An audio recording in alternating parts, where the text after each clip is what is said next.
जय माता की। जय भोले। जय भोले। जय माता की।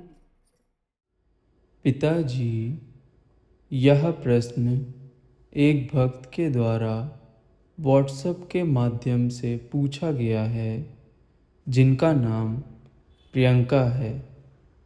वह लिखती हैं कि जिस प्रकार से कुछ स्त्रियां अपने पति को गुरु मानती हैं, तो मेरा प्रश्न यह है कि क्या पति भी अपनी पत्नी को गुरु मानते हैं? जैसा कि आपने कहा कि पत्नी भी पति की गुरु हो सकती है, बिल्कुल हो सकती है। लेकिन इसको हम समझने के लिए हमें थोड़ा एक स्त्री के जन्म से बढ़ना पड़ेगा। जैसे कि हम देखते भी हैं, स्त्री हो या पुरुष, दोनों का ही एक दूसरे के ऊपर निर्भरता होती है। अगर स्त्री है तो उसकी निर्भरता पुरुष के ऊपर होती है, और पुरुष की निर्भरता भी स्त्री के ऊपर होती है। ऐसा नहीं होता है कि पुरुष कमा रहा है तो वही सर्वे सर्वा हो गया। अगर घर को स्त्री ना देखे तो पुरुष कमा के भी वो सुख घर में नहीं प्राप्त कर सकता है। लेकिन घर पे एक स्त्री, चाहे वो पत्नी हो, चाहे माँ हो, चाहे बहन हो, वही उस घर को निखारती और संवारती है। कहते हैं कि जब बच्चा जन्म लेता है तो उसकी सबसे पहली गुरु माँ होती है। सबसे प्रथम ज्ञान जो बच्चे को प्राप्त होता है, तो वह प्रथम ज्ञान उसको माँ के ही द्वारा प्राप्त होता है। उसके पश्चात वह तब आगे ज्ञान के मार्ग पे बढ़ता है। यानी हर बालक को, चाहे वह स्त्री हो या पुरुष हो, यहाँ पे भी प्रभु ने कोई भेदभाव नहीं रखा है। दोनों को ही, चाहे स्त्री चाहे पुरुष, प्रथम ज्ञान माँ से ही मिलता है। उसके बाद जब बच्चा बड़ा होता है, तो अगर उसकी बड़ी बहन है तो फिर वो बच्चे को ज्ञान देती है। बड़ा भाई है तो वो ज्ञान देता है कि ऐसा मत करो, इनका सम्मान करो, इनका आदर करो, ये चीज़ गंदी है, इस हाथ से खाना मत खाओ, ये उल्टा हाथ है, सीधे हाथ से खाना खाना चाहिए, आदि आदि ज्ञान फिर हमें प्राप्त होने लगता है। फिर जब उससे बृहद ज्ञान की आवश्यकता होती है, तब हमें गुरुकुल जाना पड़ता है। उसके पश्चात फिर हम जब कमाई करने लगते हैं और बड़े हो जाते हैं, तब हमारी शादी विवाह होता है। तब हमारे जीवन में फिर से एक स्त्री का आगमन होता है, जिसको हम जानते भी नहीं हैं। और जब उसका आगमन होता है, तब हमारे घर में एक खुशी,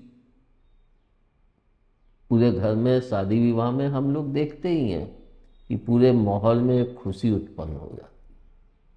अब वह उस व्यक्ति की क्षमता के अनुसार होती है। और कुछ जगह पे तो चाहे जितना पैसा भी हो, तो भी उस घर में विवाह पे जैसे खुशी नहीं, सब बेमन से हो रहे का। तो यह भी एक भाव के ही ऊपर खुशी प्राप्त होती है। तो जब विवाह होकर स्त्री सर्वप्रथम अपने ससुराल आती है, तो लोग कहते हैं कि लक्ष्मी आई है हमारे घर में। भले बाद में वो डायन, उल्टा, जो जो आदि आदि भिन्न भिन्न नामों से उसको सुशोभित किया जाता है। बाद में कहीं नंद कह रही है, वो तो आई पड़ी रहती आदि, ये सब बाद में होता है। लेकिन जिस वक्त स्त्री का आगमन घर में होता है बहू के रूप में, तो उसको लक्ष्मी की ही संज्ञा दी जाती है। और वह लक्ष्मी धीरे धीरे ज्ञान की देवी हो जाती है अपने परिवार के लिए, क्योंकि उसके पास ज्ञान का भंडार दोगुना हो चुका होता है। आप सोचेंगे दोगुना कैसे हो गया? एक तो ज्ञान वो अपने मायके से लेके आई है, वह संपूर्ण ज्ञान तो है ही है। दूसरा ज्ञान वह ससुराल में धीरे धीरे प्राप्त करती है। तो दो ज्ञान उसको प्राप्त होगा जो पति को नहीं प्राप्त हुए। वो धीरे धीरे अपनी ससुराल को समझता है। तो पत्नी अपने पति की गुरु होती है। जैसे कहते हैं कि पति पत्नी का गुरु होता है, तो पत्नी भी पति की गुरु होती है। हम इसको देखें तो जब हमारे जीवन में पत्नी का आगमन होता है, उसके पश्चात हमारे जीवन में एक खुशी भरा माहौल बदलाव हो जाता है। और वह बदलाव का सबसे बड़ा कारण हमारी पत्नी ही होती है। हमारे वस्तुओं को सही ढंग से स्थित करना, एक घर का माहौल ही चेंज हो जाता है। फिर वह हमें उन चीज़ों को भी सिखाती है जिनका हमें ज्ञान भी नहीं होता है। बहुत सी चीज़ें ऐसी होती हैं जो हमें हमारी पत्नी सिखाती है। कुछ उसके यहाँ के अनुष्ठान या कुछ भी हैं जो उसको कि नहीं ये चीज़ ज़्यादा बेटर है, ये करा जाए, तो धीरे धीरे वो दोनों परिवारों को सम्मिलित कर लेती है। लेकिन यहाँ पे उसका भाव होता है। अगर उसका भाव ससुराल से ज़्यादा मायके की तरफ है तो वह अपने पति को धीरे धीरे मायके की तरफ ले जाएगी। और 80% या 70% तो मैं ये देखता हूँ कि पुरुष हमेशा मायके की तरफ शुरू में झुकता है। और मायके का मोह कब टूटता है स्त्री का?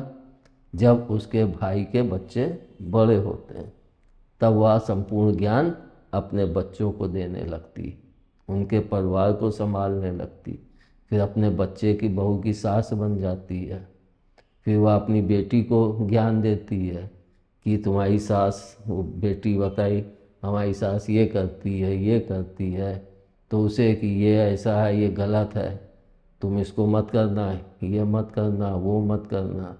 मतलब फिर वो एक जो सास के पद में पहले थी, अब वो बहू सास के पद पे आ गई। और माँ तो प्रथम गुरु है ही है, तो पत्नी द्वितीय गुरु मान लो।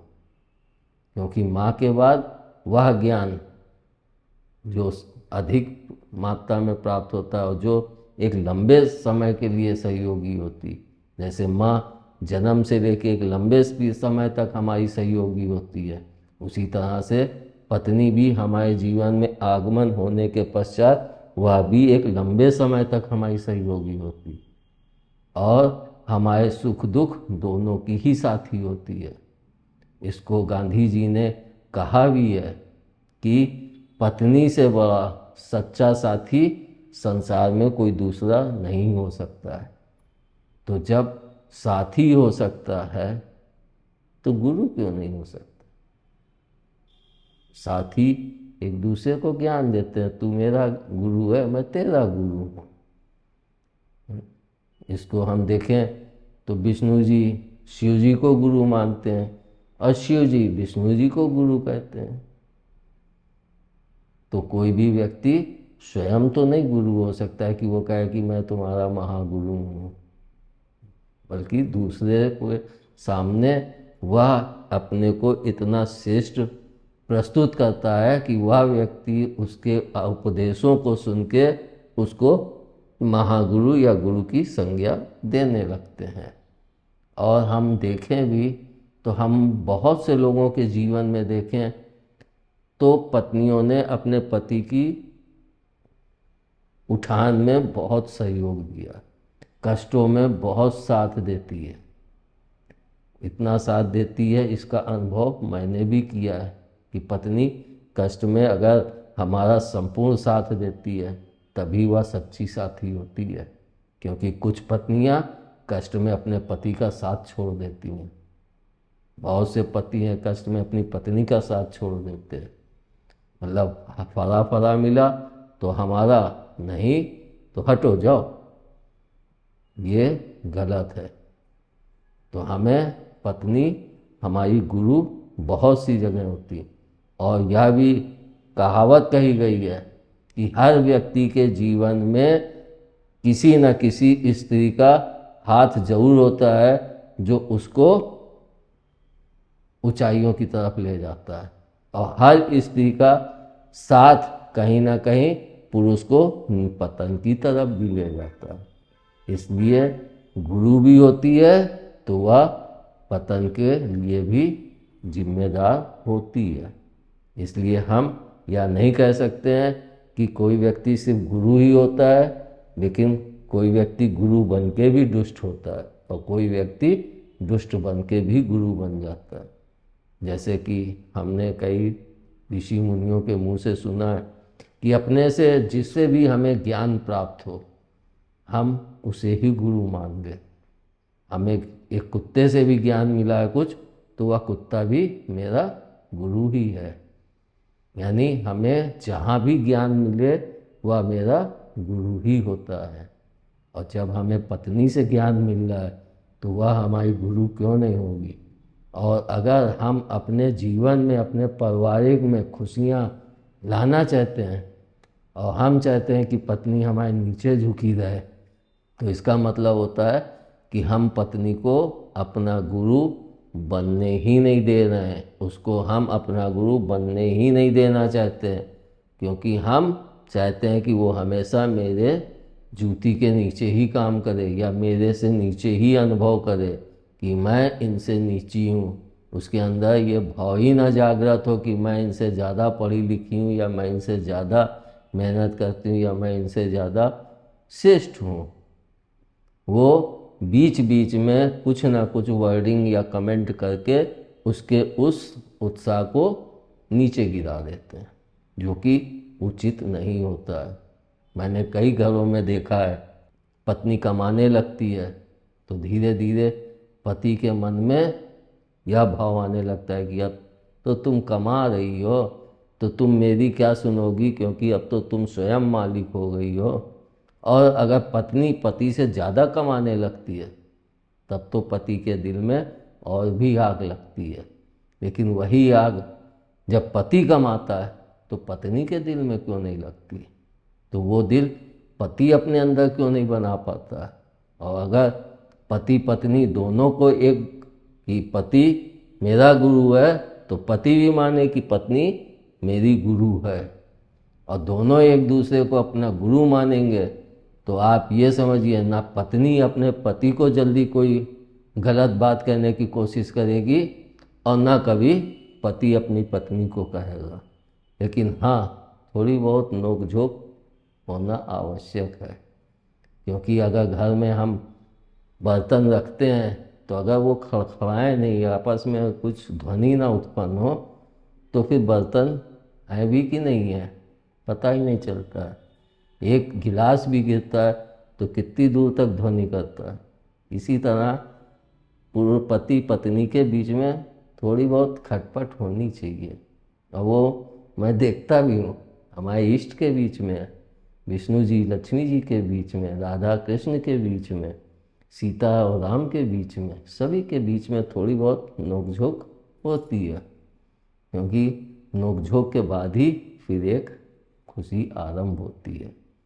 और हम ये भी देखें, कुछ दिन के लिए हम लोग दूर हो जाएं पति पत्नी, और 2 महीने 4 महीने या 6 महीने बाद जब मिलेंगे तो एक प्रेम भाव, एक प्रेम की उद्दीपकता होगी, एक इतनी खुशी कि हम आज अपनी पत्नी को इतने समय पश्चात जा रहे हैं देखेंगे।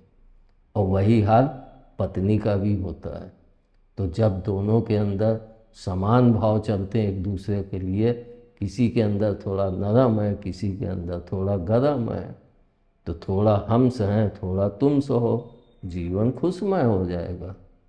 जब पति बढ़ रहा है तो तुम शांत हो जाओ, और जब पत्नी बढ़ रहा है तो पति शांत हो जाए, कभी झगड़े की बात ही नहीं उठेगी। तो हम लोग अगर एक दूसरे को, गुरु क्या होता है? जो एक दूसरे को शिक्षा दे।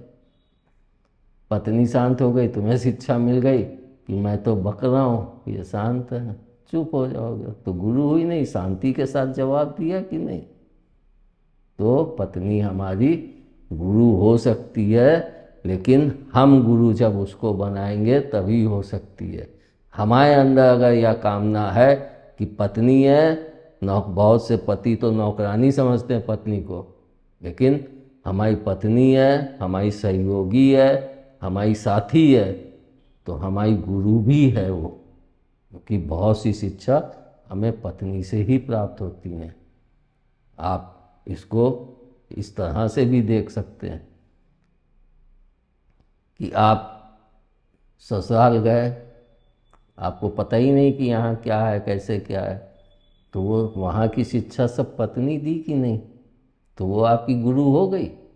उसी तरह से जब पत्नी यहाँ आती है अपने ससुराल में, तब पति उसको कि हमारे घर में ऐसे होता है, माँ इतने बजे उठती है, पिताजी इतने बजे उठते हैं, उनको उठते चाय चाहिए, उनको उठते, तो सारी बातें वो पत्नी को बताता है, सिखाता है, तो पति गुरु हो गया।